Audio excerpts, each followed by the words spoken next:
Hello student, कैसे हैं आप सब। एक बार पुनः से कोचिंग क्लासेस पर स्वागत है। और आंकिक प्रश्नों का बहुत ज़्यादा डिमांड था मेरे बच्चों, लेकिन एक चीज़ मैं कहना चाहता हूं कि आंकिक क्वेश्चन इतने पूरे चैप्टर में इंपॉर्टेंट देना बहुत ही इम्पॉसिबल है। मैं कुछ क्वेश्चन यहां पर आंकिक क्वेश्चन कराऊंगा जो कि प्री बोर्ड क्वेश्चन से आपका रिलेटेड रहेगा, और साथ में मेरे बच्चों जो क्वेश्चन बैंक से रिलेटेड रहेगा और जो मोस्ट इंपॉर्टेंट विगत वर्षों में पूछे गए हैं। तो यहाँ पर हम कुछ महत्वपूर्ण प्रश्नों को करेंगे। सीरीज है, आप लोग एक बार देख लेना। लेकिन मेरे बच्चों मैं अभी भी कह रहा हूँ, आंकिक क्वेश्चन इतने सारे हैं पूरे चैप्टर में, और आपके 7-8 नंबर का अंकित क्वेश्चन आ सकता है, हो सकता है 10 नंबर, इससे ज़्यादा नहीं आएगा अंकित क्वेश्चन। क्योंकि अंकित क्वेश्चन मेरे बच्चों 28 नंबर का तो ऑब्जेक्टिव बन जा रहा है। 4-4 अंक के क्वेश्चन में अंकित क्वेश्चन आएंगे नहीं, इसलिए अंकित क्वेश्चन ज़्यादा नहीं आएगा।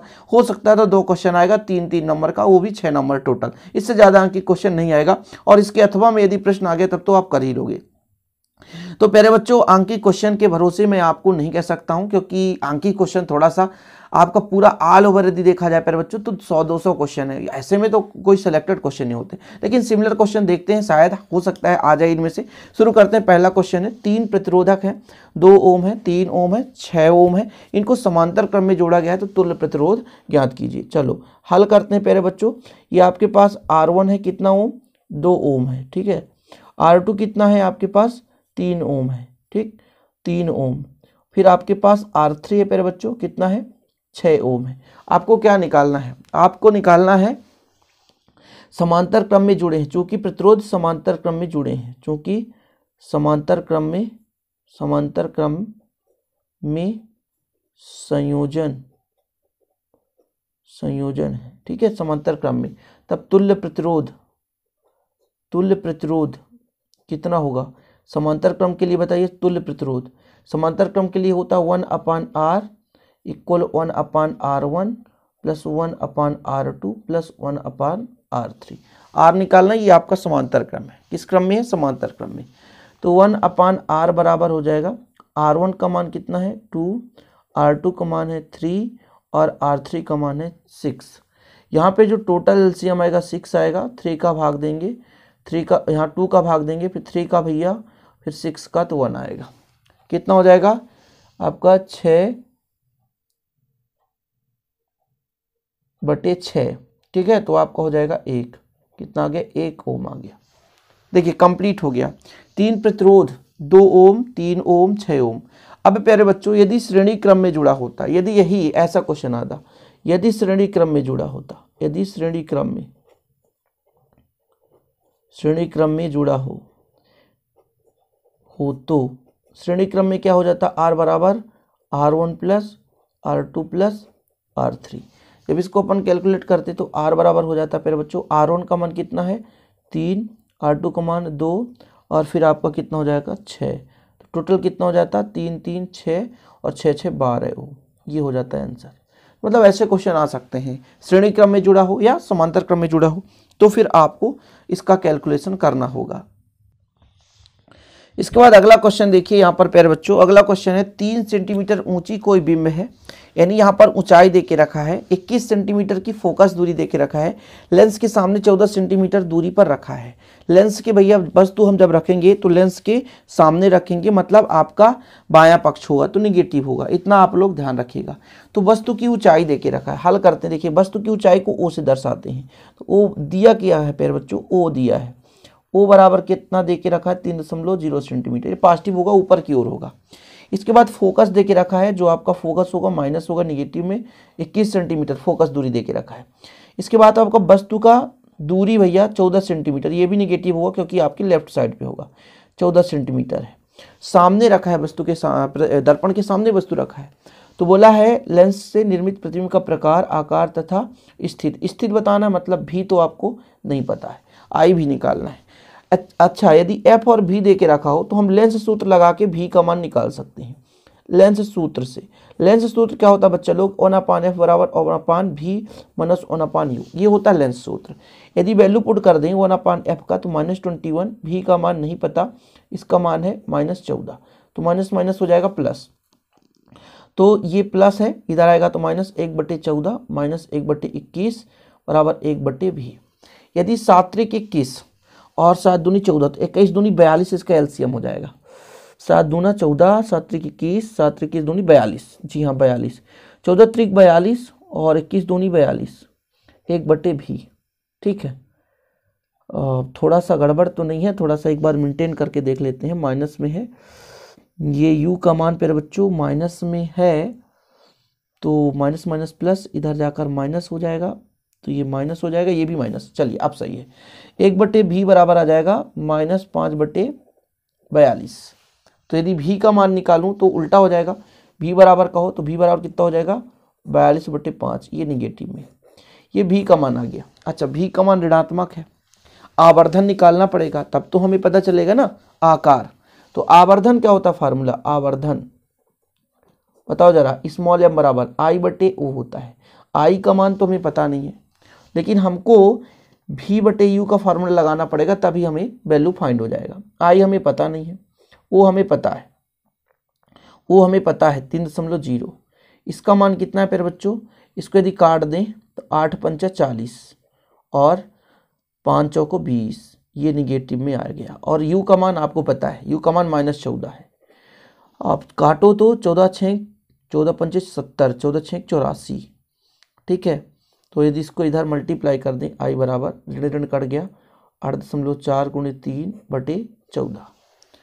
इसको जब आप कैलकुलेट करोगे 14 6 84 और 36 18, 1.8 पॉजिटिव आ गया।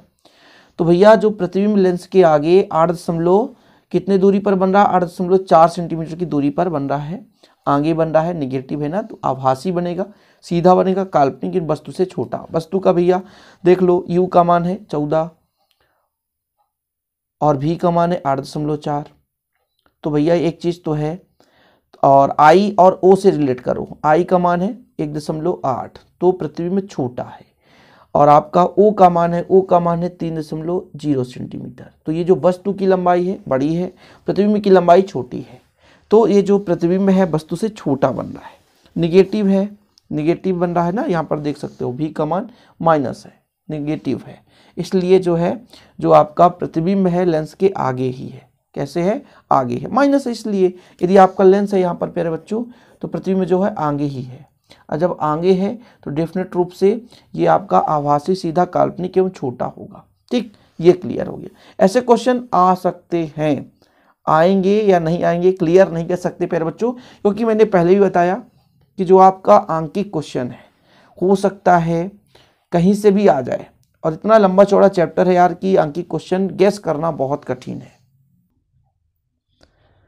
इसके बाद अगला क्वेश्चन देखिए, ये क्वेश्चन आपसे बहुत ही इजी तरीके से बनेगा। 3 माइक्रोफैराड धारिता वाले 3 संधारित्र हैं, इसको किस क्रम में जोड़ा जाए कि जो परिणामी धारिता 9 माइक्रोफैराड हो जाए और 4.5 माइक्रोफैराड हो जाए। देखिएगा 3 संधारित्र हैं, इनको 2 क्रम में जोड़ेंगे प्यारे बच्चों। यदि हम पहले देखिएगा, यदि 9 माइक्रोफैराड तो 3 3 3 जोड़ दें तो आपका समांतर क्रम हो जाएगा। जैसे हमारे पास माना 3 संधारित्र है ना, C1 बराबर 3 माइक्रोफैराड, C2 बराबर भी 3 माइक्रोफैराड और C3 बराबर भी 3 माइक्रोफैराड। यदि हम समांतर क्रम में जोड़ दें, किस क्रम में, समांतर क्रम में जोड़ दें, समांतर क्रम में जोड़ने पर C बराबर हो जाता है C1 plus C2 plus C3। यदि जोड़ दो बच्चा लोग तो 3 धन 3 बराबर 9 माइक्रोफैराड आ गया। तो पहला तो आ गया, समांतर क्रम जोड़ने पर 9 माइक्रोफैराड आ चुका है। लेकिन अब हमको 4.5 लाना है, तो 3 में 3 जोड़ दो तो 6 हो जाता है।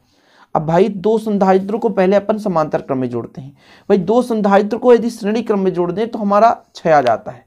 तो एक काम करते हैं, पहला तो आ गया आपका, दूसरा हमारा 2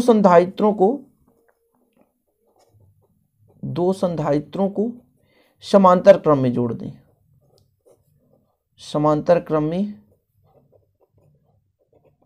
जोड़ने पर, समांतर क्रम में जोड़ दो, मान लो आपका समांतर क्रम है C डैश कर देते हैं तो 1/C1 प्लस 1/C2, यानी 1/3 प्लस 1/3, यानी 2/3 आ गया। ऐसे ही आएगा ना 2/3। अच्छा, यदि मैं C डैश बराबर निकालूं तो उल्टा हो जाएगा 3/2, यानी 1.5 हो जाएगा। 1.5 का दूना 3 होता है। अब हमें 1.5 मिल चुका है, हमें 5.5 लाना है, तो एक काम करते हैं, इसको हम समांतर क्रम में जोड़ देते हैं।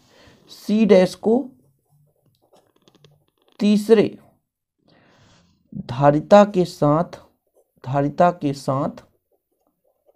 किस क्रम में जोड़ने प्यारे बच्चों, समांतर क्रम में। समांतर क्रम में जोड़ने पर,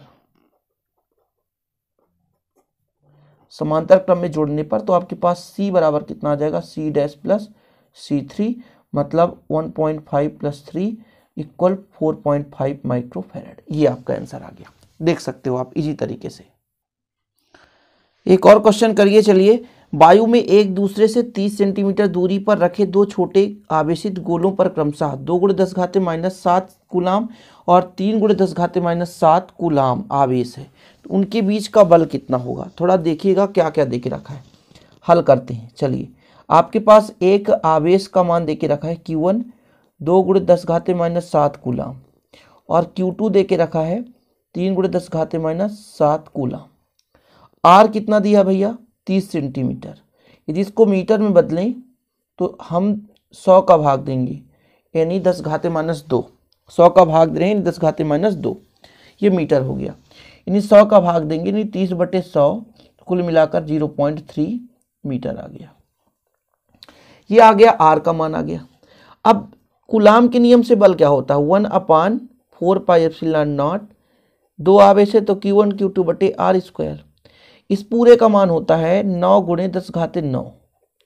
Q1 का मान कितना है, 2 × 10⁻⁷, Q2 3 × 10⁻⁷/r², यानी 0.3 का वर्ग। अब जरा देखो, ये 9 है तो 9 रहने दो, 10⁻9 है तो 9 रहने दो, 7 7 14 तो 10⁻⁻14 और 3 दूना 6। और यहाँ पर देखो बच्चा लोग, 3 त्रिकाई 9, 0.09 होगा, क्योंकि हम यहाँ पर 1-2 बार गुणा करते हैं, 3 × 3 तो 2 अंक के पहले दशमलव लग जाएगा। कैलकुलेट करते हैं, देखिएगा जरा, 1 से काट देंगे 0.01 आएगा और 1 से कट जाएगा। जब हम दशमलव हटाते हैं, 10⁻⁻14 है × 6 है, जब हम दशमलव हटाते हैं, दशमलव के बाद जितने अंक हैं उतने जीरो ऊपर गुणा कर दो, उतने जीरो आप ऊपर गुणा कर दो। इतना क्लियर है, यहाँ तक कंप्लीट है। और यहाँ पे 10 की घात 9 ऑलरेडी है। अब देखो जरा, ये 9 हो जाएगा प्यारे बच्चों, 9 और 2 11 हो जाएगा, 14 में घटा दो, कितना हो जाएगा, 10⁻³ न्यूटन। ये आपका बल का मात्रक न्यूटन है। देखो सिंपल तरीके से आ गया। यदि आपसे फार्मूला बन रहा है तो न्यूमेरिकल क्वेश्चन आपसे बन जाएगा। यदि आप फार्मूला नहीं कर पा रहे हो तो आपसे न्यूमेरिकल नहीं बनेगा, ये गारंटेड है। हम कितना भी अच्छा करा दें, हम जो भी क्वेश्चन करा दें, लेकिन ये आपसे तभी संभव हो पाएगा जब आपसे न्यूमेरिकल के लिए आपका फार्मूला तैयार होगा। यदि आप फार्मूला तैयार नहीं कर रखे हैं फिर आप न्यूमेरिकल नहीं कर पाएंगे, चाहे हम कितना भी न्यूमेरिकल क्यों ना करा दें बच्चा लोग। जैसे एक क्वेश्चन यहाँ पर देखिए, कभी कभी आपका ऑब्जेक्टिव में क्वेश्चन पूछ दिया जाता है। यहाँ पर परमाणु क्रमांक 7 है, परमाणु भार 14 है, कूलाम में आवेश की गणना कीजिए। देखिएगा जरा, यहाँ पर देखिए प्रोटॉन की संख्या कितनी है। यहाँ पे नाइट्रोजन परमाणु क्रमांक 7 और 14 में प्रोटॉन की संख्या बताओ आप। प्रोटॉन की संख्या कितनी है प्यारे बच्चों, n बराबर 7 है। प्रोटॉन की संख्या n बराबर 7 है और 1 इलेक्ट्रॉन पर आवेश है 1.6 × 10⁻⁻19 कूलाम। ठीक है, 1 इलेक्ट्रॉन पर आवेश आपके पास है 1.6 × 10⁻⁻19 कूलाम। आवेश के क्वांटमीकरण से Q बराबर कितना होता है, Ne। n का मान कितना 7 और E का मान 1.6 × 10⁻19। ठीक, इसका जब मल्टीप्लाई करोगे तो 16 सत्ते 112 1 अंक के पहले लग जाएगा 10⁻19 कूलाम। ये आवेश का मात्रा है। यदि 1 अंक और पहले लगाएं, 1.12 कर दें, तब आपका 1 यहाँ पर घट जाएगा और आपका हो जाएगा ये कूलाम। देखो ऑब्जेक्टिव में ये क्वेश्चन कभी कभी पूछा जा सकता है। ठीक है, मैं तो हमेशा नहीं कहता हूँ, लेकिन कभी कभी ऐसे क्वेश्चन पूछे जा सकते हैं। न्यूमेरिकल है भाई, न्यूमेरिकल का कोई महत्वपूर्ण नहीं होता, न्यूमेरिकल तो कहीं से भी आ सकता है, आपके मेहनत के ऊपर डिपेंड करता है। इसी प्रकार एक और क्वेश्चन देखिए जरा, एक प्रत्यावर्ती धारा परिपथ में धारा का वर्गमाध्य मूल मान क्या होगा, है ना, जबकि यहाँ पर वर्गमाध्य मूल मान 10 एम्पियर है, तो धारा का शिखर मान निकालो। तो IRMS रूट मीन स्क्वायर देके रखा है, हल करते हैं। देखिएगा जरा, IRMS धारा का रूट मीन स्क्वायर देके रखा है, कितना भैया, 10 एम्पियर। क्या है, 10 एम्पियर देके रखा है रूट मीन स्क्वायर। हमें फार्मूला पता होना चाहिए, RMS बराबर होता है I0/√2, ये पता है। ठीक है। या इसको हम ऐसा भी कर सकते हैं, यहाँ पर यदि हम इसको पक्षांतर कर दें तो आई नॉट निकालना पड़ेगा, तो √2 into I R M S, I R M S, ठीक है। √2 रहने दो और इसका मान 10 होता है, 10 हाई है, क्वेश्चन में देके रखा है।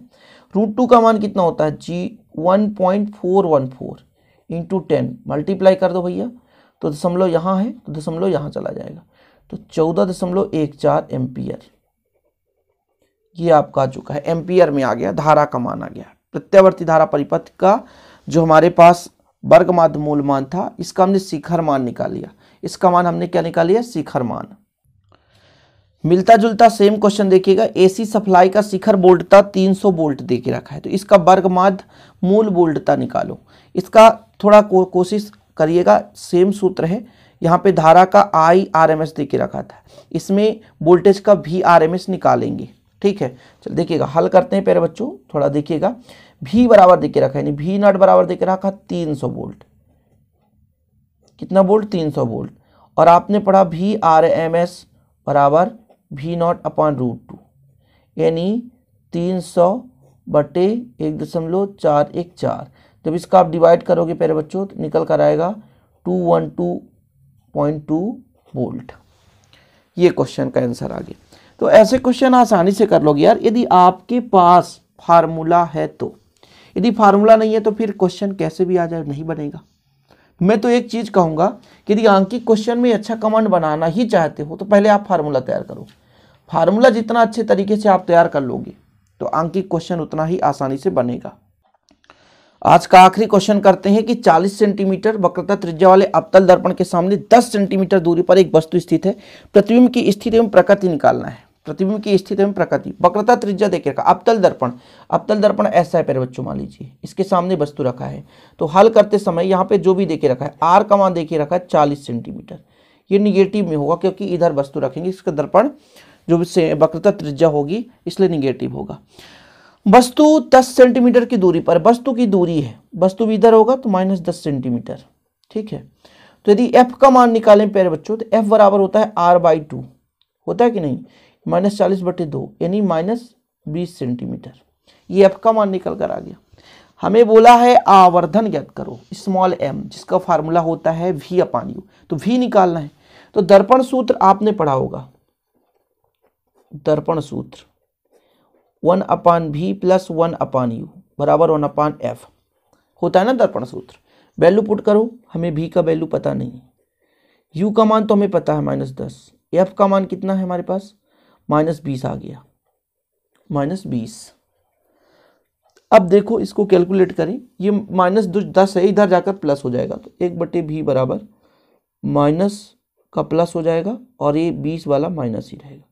देखो जरा, दोनों का एलसीएम 20 आएगा, 10 का भाग देंगे तो 2 आएगा और 20 का भाग देंगे तो 1 आएगा, यानी 1/20 आ रहा है। यदि इसका हम नीचे V बराबर निकालेंगे तो नीचे का 20 आ जाएगा, V का मान आ गया 20। अब भैया अवतल दर्पण है, क्या है? अवतल दर्पण। अवतल दर्पण के लिए, अवतल दर्पण के लिए जो m का मान होता है -V/U होता है, तो V का मान 20 है, U का मान -10 है, 10 दूनी 20, ये आंसर आ गया। 2 आवर्धन क्षमता, ठीक है। तो ऐसे क्वेश्चन आ जाते हैं, यदि आपसे फार्मूला आ रहा है तभी आप न्यूमेरिकल कर पाएंगे। जो बच्चा सोचेगा हम एक दिन में न्यूमेरिकल करें तो मुश्किल है प्यारे बच्चों, क्योंकि आप मुझे दोष मत देना, क्योंकि सर आपने जो न्यूमेरिकल कराया एक भी नहीं आया। मेथड बता रहा हूँ, बाकी तो सेम क्वेश्चन आने के चांसेस बहुत कम है, लेकिन फिर भी थोड़ा बहुत यदि मेहनत पसंद आया तो लाइक करना, शेयर करना। मिलते हैं अगली वीडियो के साथ। जय हिंद, वंदे मातरम।